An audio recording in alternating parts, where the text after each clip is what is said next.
안녕하세요. 기계 설계 분야에서 인공지능, AI를 어떻게 하면 정말 내일에 효과적으로 써먹을 수 있을까 이런 고민 많으시죠? 오늘 저희가 바로 그 구체적인 방법에 대해 좀 이야기해 보려고 합니다. 여러분이 보내주신 기계 설계 AI 프롬프트 실전 실습이라는 자료가 있는데요. 이걸 보면서 AI에게 어떻게 제대로 질문하고 또 원하는 답, 어쩌면 그 이상을 얻어낼 수 있는지 그 실전 연습 과정을 좀 깊이 들여다볼까 합니다. 네, 이 자료 보니까 총 50개나 되는 다양한 실습 예제가 있더라고요. 이걸 통해서 AI 프롬프트 작성 능력을 체계적으로 키우는데 초점을 맞추고 있어요. 저희 목표는 이 실습들이 어떤 구조로 되어 있는지 파악하고 또 여러분이 AI를 그냥 검색 도구가 아니라 진짜 강력한 설계 보조 도구로 활용하는데 어떤 도움을 받을 수 있을지 알아보는 겁니다. 기본적인 삼면도 해석부터 시작해서요. 좀 더 복잡한 단면도 이해, 나 기능 추론까지 AI랑 어떻게 같이 일할 수 있을지 한번 같이 탐구해 보시죠. 자, 그럼 본격적으로 내용을 한번 살펴보겠습니다. 이 자료의 핵심 중 하나가 그 50개 실습 전체에 걸쳐서 명확한 6단계 접근법을 제시한다는 점인 것 같아요. 그냥 AI한테 툭 질문 던지고 마는 게 아니라 뭐랄까 잘 짜인 설계 프로세스 같은 느낌? 네, 맞습니다. 그 체계적인 접근 방식이 이 자료의 가장 큰 특징이라고 할 수 있습니다. 단순히 AI 사용법만 알려주는 게 아니라 AI와 협업하는 과정, 그 자체를 훈련시키는 데 목적이 있는 거죠. 각 단계를 좀 더 자세히 보면요. 첫 번째는 당연히 문제 상황 이해입니다. 주어진 실습 주제가 뭔지, 뭘 해결해야 하는지 이걸 명확히 파악하는 거죠. 두 번째는 이제 참고 자료 확인, 도면이라든지 기술 문서 같은 주어진 정보를 꼼꼼하게 분석하는 단계입니다. 아시다시피 기계 설계에서는 이 시각 정보, 기술 정보가 핵심이잖아요. 그리고 세 번째 단계가 중요해요. 바로 프롬프트 초안 직접 작성. 여기서 중요한 건 직접 해보는 겁니다. 전에 배운 CAO, 그러니까 컨텍스트, 액션, 아웃풋 원칙에 따라서요. AI에게 뭘 물어볼지, 어떤 정보를 줘야 할지, 또 어떤 형태로 답을 받고 싶은지 이걸 스스로 고민해서 구체적인 질문을 만드는 과정이에요. 이건 단순히 질문 던지는 걸 넘어서 문제 정의 능력을 기르는 과정이라고도 볼 수 있죠. 네 번째는 이제 AI에게 질문하기. 작성한 프롬프트를 챗GPT든 제미나이든 아니면 다른 AI 툴이든 직접 입력해서 실행하는 단계고요. 다섯 번째는 AI 답변 요약. AI가 막 길게 답을 내놓을 수 있잖아요. 그중에서 핵심 내용을 간결하게 정리하는 겁니다. 그리고 마지막 여섯 번째 단계. 이게 이 전체 프로세스의 활용 점정이라고 할 수 있는데 AI 답변 비판적 검토 및 나의 설계 판단입니다. 아, 바로 그 6단계. AI가 가끔 보면 엄청 그럴듯하게 말하는데 자세히 보면 좀 틀린 답을 내놓기도 하잖아요. 이 6단계 검토 과정에서 그런 걸 효과적으로 걸러내거나 아니면 AI 답변을 보고 더 좋은 아이디어를 얻으려면 구체적으로 어떻게 해야 할까요? 아주 중요한 지적이십니다. 이 6단계는 기본적으로 AI 답변을 그냥 믿으면 안 된다는 전제에서 시작해요. 구체적으로는요, AI 답변이 주어진 문제 상황의 모든 제약 조건을 만족하는지, 기본적인 물리 법칙이나 공화 권리에 어긋나지는 않는지, 제시된 수치나 정보가 정확한지 이런 것들을 확인해야 합니다. 더 나아가서는 AI가 제안한 해결책이나 설명이 실제 제작 가능성, 비용 효율성, 사용 환경 같은 걸 고려했을 때 과연 타당한가? 혹시 더 나은 대안은 없나? 이런 걸 이제 자신의 전문 지식과 경험을 총동원해서 평가하는 거죠. 필요하다면 왜 AI 답변이 부족했는지 분석하고 그 분석을 바탕으로 프롬프트를 다시 수정해서 물어보는 과정까지 포함됩니다. 이 과정을 통해서 AI는 그냥 답만 주는 기계가 아니라 내 생각을 자극하고 검증해주는 일종의 스파링 파트너 같은 역할을 하게 되는 거예요. 결국 최종 판단과 책임은 엔지니어인 여러분에게 있다는 점을 계속 상기시켜주는 그런 장치인 셈이죠. 그렇군요. 단순히 정보만 얻는 게 아니라 AI랑 이렇게 상호작용하면서 문제 해결 능력 자체를 키우고 최종적으로는 더 나은 설계 결정을 내리도록 유도하는 거네요. 이 자료 보니까 학습 효과를 높이기 위한 실용적인 팁들도 있던데요. 맞습니다. 꾸준함이 중요하다고 강조하죠. 매일 한두 개 실습이라도 꾸준히 하는 것, 그리고 가능하다면 여러 종류의 AI를 사용해 보면서 응답이 어떻게 다른지, 어떤 강점이 있는지 비교해 보는 것도 좋고요. 또 결과가 만족스럽지 않을 때 그냥 좌절하는 게 아니라 어떻게 하면 프롬프트를 더 좋게 만들까 고민하고 다시 시도하는 용기. 동료들하고 프롬프트나 결과를 공유하면서 서로 배우는 것도 중요하고요. 그리고 이거 잘 만들어진 프롬프트는 따로 로그북 같은 곳에 기록해두었다가 나중에 비슷한 문제에 활용하라는 조언도 있어요. 이런 팁들이 그 6단계 프레임워크를 실제 업무나 학습에 효과적으로 녹여내는데 도움을 줄 겁니다.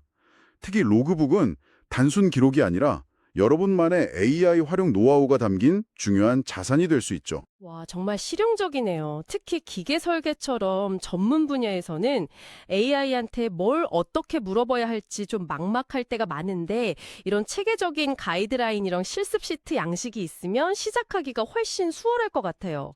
시트 양식도 보니까 뭐 실습 번호, 주제, 문제 상황, 참고 자료 설명, 내가 쓴 프롬프트 초안, AI 응답 요약, 그리고 나의 최종 판단이나 개선점, 딱 필요한 정보만 담도록 간결하게 잘 돼 있더라고요.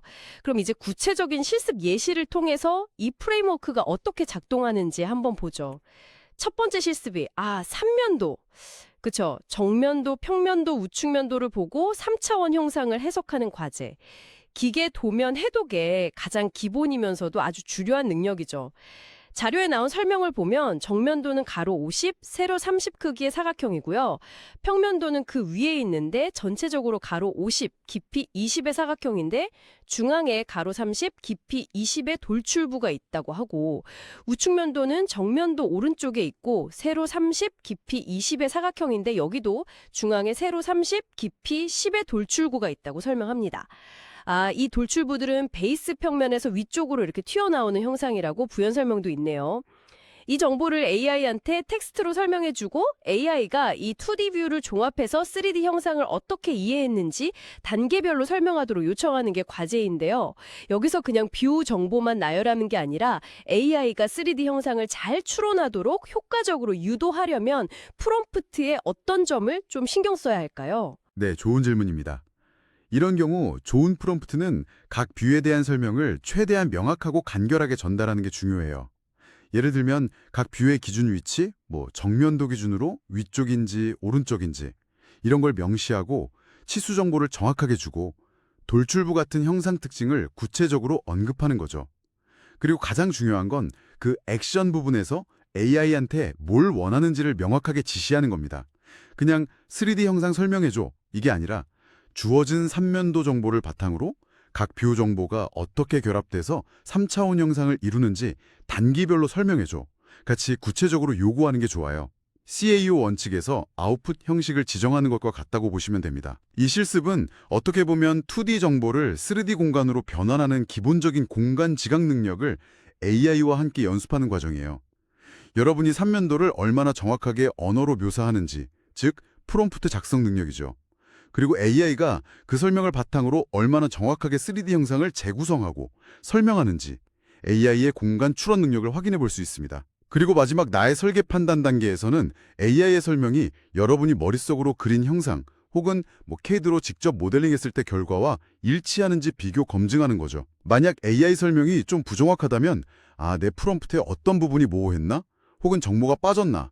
되돌아보고 개선하는 기회로 삼을 수 있습니다. 자, 이제 정말 흥미로운 부분으로 넘어가 보죠. 실습 2는 단면도를 보고 내부 구조를 파악하는 것뿐만 아니라 그 구조로부터 가능한 기능까지 유추해보는 내용입니다.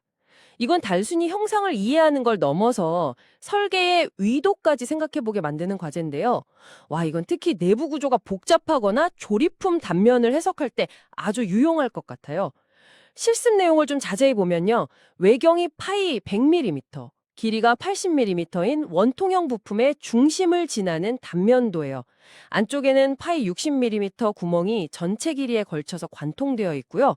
그리고 한쪽 끝에서 20mm 떨어진 위치에 두께 10mm, 내경 파이 60mm, 외경 80mm의 원형 플랜지, 그러니까 내부 보강판 같은 구조가 있다고 설명합니다. 여기서 더 구체적인 정보가 나오는데 이 플랜지에는 파이 60mm PCD상에 PCD가 피치 1 직경이죠. 볼트 구멍 같은 거 배치되는 기준원, 그 위에 파이 10mm 구멍 4개가 90도 간격으로 뚫려 있다고까지 묘사되어 있어요. 프롬프트는 AI에게 이 단면 정보를 바탕으로 내부 3D 구조를 설명하고 더 나아가서 이 구조가 어떤 기능을 수행할 수 있을지 구체적인 예시를 2가지 이상 들어달라고 요청합니다. 형상에서 기능으로 추론이라 이건 AI에게 꽤 높은 수준의 이해를 요구하는 것 같은데요. AI가 이런 추론을 얼마나 잘할 수 있을까요? 그리고 프롬프트 작성할 때 뭘 좀 고려해야 할까요? 네, 여기서 주목해야 할 부분은 AI에게 구조적 특징하고 가능한 기능 사이의 연결고리를 만들도록 유도한다는 점입니다. 예를 들어 구멍이 뚫린 내부 플랜지 같은 명확한 특징은 AI가 기능을 추론하는데 아주 중요한 단서가 되죠. 이런 구조는 보통 다른 부품하고 결합한다거나 볼트 체결 같은 거요. 아니면 유체나 압력을 막는 밀봉, 실링 또는 특정 부품을 지지하거나 위치를 결정하는 데 사용될 가능성이 높다고 AI가 추론할 수 있습니다. 물론 AI의 기능 추론 능력은 지금도 빠르게 발전하고 있지만 아직은 주어진 정보랑 학습 데이터를 기반으로 한 가능성이 높은 제한 수준이라고 보는 게 안전합니다. 아직 완벽하진 않죠. 따라서 프롬프트에는 구조적인 특징들, 예를 들어 플랜지, 관통구멍, PCD상의 구멍 같은 것들을 명확하게 기술하고 이 구조가 사용될 수 있는 잠재적인 기능 2가지 이상을 구체적인 적용 예시와 함께 설명해달라고 명시적으로 요구하는 것이 좋습니다. 특히 구체적인 적용 예시를 요구하면 AI가 그냥 막연하게 기능만 나열하는 게 아니라 실제 엔지니어링 상황에 좀 더 가까운 답변을 생성하도록 유도할 수 있어요. 예를 들면 AI가 파이프 연결용 플랜지 같다. 모터 마운트에 일부러 쓰일 수 있다. 압력용기 커버를 고정하는 구조로 보인다. 와 같은 답변을 할 수 있겠죠? 이걸 좀 더 큰 그림에서 보면요. 단면도 해동 능력이라는 게 부품들이 어떻게 조립되는지, 내부 유로가 어떻게 생겼는지, 응력이 어디에 집중될지 예상하는 등 복잡한 시스템을 이해하는 데 정말 필수적이거든요. AI는 이런 해석 과정을 언어적으로 명료화하고 다양한 가능성을 제시해서 도움을 줄 수 있습니다. 하지만 다시 한번 강조하자면 AI가 제안한 기능들이 기술적으로 타당한지, 주어진 설계 목표와 조건에 부합하는지, 혹시 더 효율적이거나 안전한 대안은 없는지를 최종적으로 판단하는 건 전적으로 엔지니어인 여러분의 몫입니다. AI의 제안은 아주 유용한 출발점이 될 수 있지만 비판적인 검토와 엔지니어링 지식에 기반한 판단이 반드시 뒤따라야 합니다. 네, 이 2가지 예시만 봐도 AI를 활용한 설계학습의 가능성이 정말 엿보이는데요. 이 자료에서는 50개의 실습을 통해서 훨씬 더 넓은 범위의 주제를 다루고 있다고 합니다. 예를 들면 축하고 구멍의 공차기호, 가령 파이 25, AT7, G6 이런 걸 주고 이게 어떤 종류의 끼워 맞춤인지 어떤 특성을 가질지 분석하는 문제도 있고요. 서로 다른 강제, 예를 들어 SS400하고 SM45C의 용접성이나 기계적 성질을 비교하는 질문도 있더라고요. 그뿐만 아니라 특정 리브, 그러니까 보강대 형상이 주조 공정을 할 때 문제가 될 수 있는지 검토하거나 특정 CAD 소프트웨어, 예를 들어 솔리드웍스에서 펠렛, 목깎이 명령어를 어떻게 사용하는지 구체적인 방법을 묻는 것도 있고요.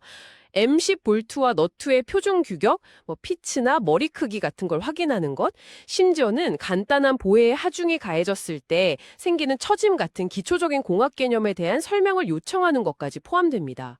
와, 정말 기계 설계 엔지니어가 현업에서 마주칠 법한 기초적이면서도 아주 실용적인 질문들이 망라되어 있는 것 같아요. 가설을 테스트하고 또 지식을 확장하는 데 도움을 주는 대화형 학습 및 탐색 도구로 활용하는 방법을 익히는 겁니다. 즉, 1. 내 질문이나 설계 아이디어를 명확한 언어로 표현하는 연습. 이게 프롬프트 작성이죠. 2. AI로부터 초기 정보나 설명을 얻고 AI 응답을 확인하고요. 3.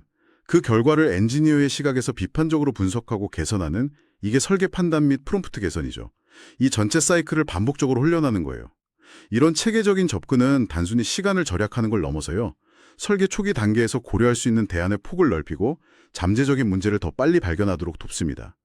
예전에는 경험 많은 엔지니어의 직관이나 많은 시행착오에 의존했던 부분이 있었다면 이제는 AI와의 명확하고 구조화된 대화를 통해서 체계적으로 탐색하고 검증하는 게 가능해지는 거죠. 이것이 AI 활용 능력이 앞으로 엔지니어에게 정말 중요한 경쟁력이 될 것이라고 보는 이유입니다. 그렇다면 이 모든 것이 이 자료를 통해 학습하는 여러분께 어떤 의미를 가질까요? 단순히 AI 사용법을 배우는 걸 넘어서 AI라는 도구를 통해 여러분의 설계 역량을 한 단계 끌어올릴 수 있는 아주 실질적인 훈련법을 제시하고 있다. 이렇게 볼 수 있겠네요. 정확합니다. 이 접근법은 AI를 무슨 만능 해결사처럼 여기는 그런 환상을 버리게 하고요. 대신 여러분의 전문 지식과 AI의 강력한 정보 처리 및 언어 생성 능력을 어떻게 효과적으로 결합할 수 있는지 그 방법을 배우는 데 초점을 맞춥니다. 진정한 가치는 AI가 내놓는 답변 그 자체가 아니에요. 그보다는 여러분이 가진 엔지니어링 원리와 실제 설계 맥락 속에서 얼마나 깊이 있고 적절한 질문을 던질 수 있는지, 그리고 AI의 답변을 얼마나 비판적으로 수용하고 더 발전시킬 수 있는지에 달려 있습니다. 결국 AI 활용 능력은 여러분이 문제 해결 능력을 증폭시키는 아주 강력한 레버리지가 될 겁니다. 마지막으로 오늘 나눈 이야기를 바탕으로 여러분 스스로 더 깊이 생각해 볼 만한 질문 하나를 던져드리고 싶습니다. AI가 2D 도면 정보를 해석하고 주어진 구조로부터 가능한 기능까지 제한할 수 있다는 걸 확인했잖아요. 그렇다면 앞으로 우리가 AI에게 특정 설계 과제, 해석 목표, 성능 요구 조건, 제약 조건 같은 것들을 더욱 명확하고 정교하게 설명하는 프롬프트를 작성할 수 있게 된다면 현재 전문가가 상당한 시간과 노력을 투입해야 하는 또 어떤 복잡한 엔지니어링 작업들을 혁신적으로 단순화하거나 가속화할 수 있을까요? 예를 들어서 복잡한 유동 해석, CFD나 구조 해석, FEA를 위한 초기 조건을 설정하는 과정을 자동화한다거나 다양한 설계 변수를 바꿨을 때 성능이 어떻게 변하는지 예측하고 최적의 조합을 탐색하는 작업을 AI와 협력해서 수행하는 미래, 이런 걸 상상해 볼 수 있지 않을까요? AI와의 대화가 설계의 미래를 어떻게 바꿀 수 있을지 각자의 영역에서 한번 고민해 보시면 좋겠습니다.